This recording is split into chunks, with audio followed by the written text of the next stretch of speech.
For almost 35 years, this building off of Terry Road has been able to change the lives of so many people in Southwest Jefferson County by creating a sense of community through their outreach to others.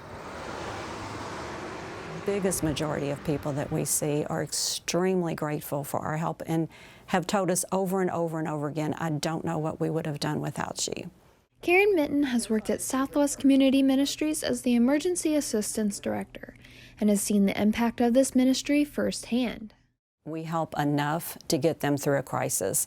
If we weren't there to help them through that crisis, they would just continue. The crisis would grow. They would get further and further in the hole to where they could not get out. And they would have electricity turned off, water turned off. They would be going without food. You would have seniors not being able to have homebound seniors not being able to get hot delivered meals to them.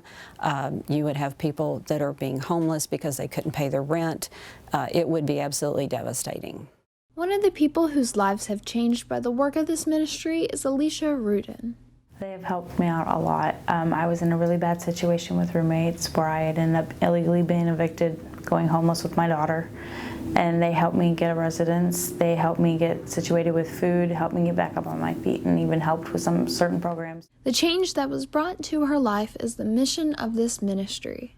We're not just passing off assistance or service, that we're actually trying to make a difference and help educate that person in whatever the scenario is and how they can better situate themselves. But that truly is behind a hand up and not a hand out, because we're trying to make an impact.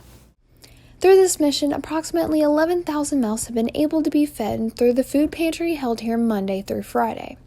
On average, 60 families are assisted a month in paying their water bills, electricity bills, and rent. And when it's back to school time, about 200 families are here for assistance with school supplies.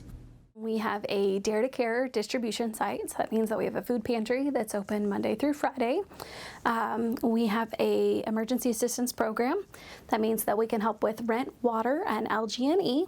We also have a back to school program where we help with backpacks and school supplies, a kids Christmas program where we help make sure that there's joyful memories on Christmas morning. And then we have a Meals on Wheels program delivering hot meals to seniors Monday through Friday.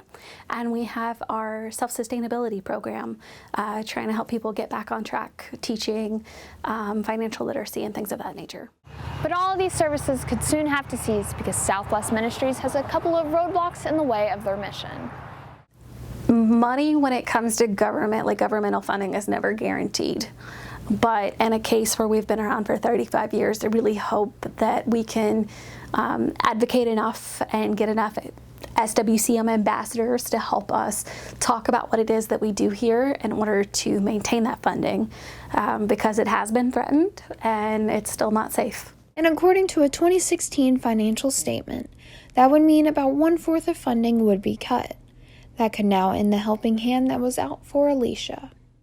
And without, honestly, them reaching out to help, I wouldn't have my child. I was facing a bad case with CPS because my ex was abusive. I would have lost my child if it wasn't for them.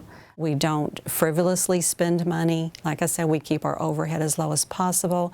We try to help people as much as we can. Southwest Ministries encourages people to first volunteer your time, and if you can't, they recommend donating to keep a helping hand up.